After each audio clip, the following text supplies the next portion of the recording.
আমার বিবি, আমি যখন বিয়ে করছি উনি তো আমার শ্বশুর হলো আবার আর্মি অফিসার। তো বিয়ের পরে যখন আমাদের বাড়িতে আসলো, এসে দেখে সব হাফেজ। উনি তো কিছুদিন স্কুলে পড়াশোনা করে আসছিলেন, এসে দেখে বাসার সব হাফেজ। এখন এত হাফেজের ভিতরে থেকে নিজেকে সে খুব অসহায় মনে করতেছে। পরে সে নিজে হেফজ শুরু করলো, তারপরে সন্তান গর্ভে ধারণ করলো, সন্তান লালন পালন করলো, এর ভিতর দিয়ে সে নিজে কোরআনের হাফেজ হয়ে গেল। প্রতি বছর যখন রমজান আসে, আমাদের বাসার প্রত্যেক ঘরে ঘরে তারাবিহের নামাজ আদায় করে মেয়েরা, এবং প্রত্যেকটা রুমে রুমে কোরআনের খতম হয়। আপনাদের তো এক পুরা মহল্লা মিলে মসজিদে এক খতম হয়, আমাদের প্রত্যেক ঘরে ঘরে নামিয়া প্রত্যেক রুমে রুমে কোরআনের খতম হয়। আমার রুমে আমার 2 ছেলে হাফেজ, ওদেরকে নিয়ে আমি এক রুমে খতম পড়ি, আমার মিসেস হাফেজা উনি আরেক রুমে খতম পড়েন।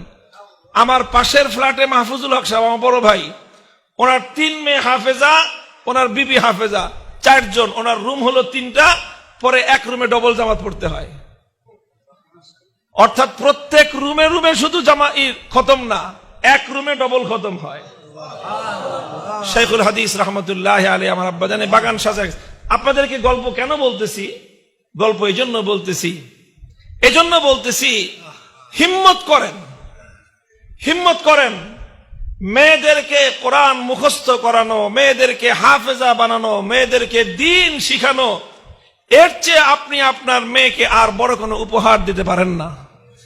আপনি আপনার মেয়েকে যদি হাফেজা বানায় দেন, লক্ষ কোটি টাকার এই ফ্ল্যাট প্লট আর বিশাল বিশাল সম্পদ দেওয়ার চেয়ে আপনি তাকে বড় সম্পদশালী বানায় দিলেন। আমার এক বোন মদিনা শরীফে ছিলেন 35 বছর, সারা দুনিয়া জুড়ে এখন তার ছাত্র। পাকিস্তানের তকি উসমানী সাহেব ভাগিনা, রফি উসমানী সাহেব ভাগিনা, সব আমার বোনের ছাত্র। দেওবন্দের মাদানী খানদানের অনেক বড় বড় আলেম, সারা দুনিয়া ব্যাপী প্রসিদ্ধ আলেম আমার বোনের বাড়িতে আসলে খালাজি খালাজি কয়ে ওই বাড়ির সামনে বসে থাকে, এখনো ডরায় যে ওস্তাদ। ছাত্র বড় বড় সারা দুনিয়া ব্যাপী তার ছাত্র দিয়ে ছড়ায় গেছে। কোরআনের হিফজ আল্লাহ পাক রব্বুল আলামিন এটাকে মনে হয় যে পুরুষদের চেয়ে মেয়েদের জন্য এটা অনেক বেশি উপকারী হয়। কারণ যেই ঘরে হাফেজা মেয়ে থাকে, ওই ঘরে কোরআনের তেলাওয়াত অনেক বেশি হয়। পুরুষরা তো ঘরে কম থাকে, মহিলারা ঘরে বেশি থাকে। মহিলা যদি হাফেজা হয়, তাহলে তার প্রচুর পরিমাণ কোরআনের তেলাওয়াত হয়। যেই ঘরে কোরআনের তেলাওয়াত হয়, সেই ঘরের চেয়ে বেশি রহমত কোন ঘরে বর্ষিত হবে?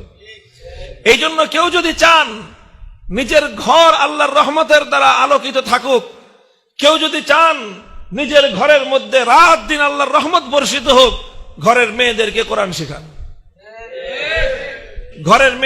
কোরআন শিখান, কোরআনের হাফেজা বানায় দেন। দুনিয়ার অনেক বড় বড় ডিগ্রি অর্জন করে একটা মেয়ে যেই পর্যন্ত পৌঁছতে পারবে, এক মেয়ে কোরআনের হিফজের বদৌলতে ইনশাআল্লাহ দুনিয়া এবং আখিরাতে তার চেয়ে অনেক বেশি অগ্রসর হতে পারবে।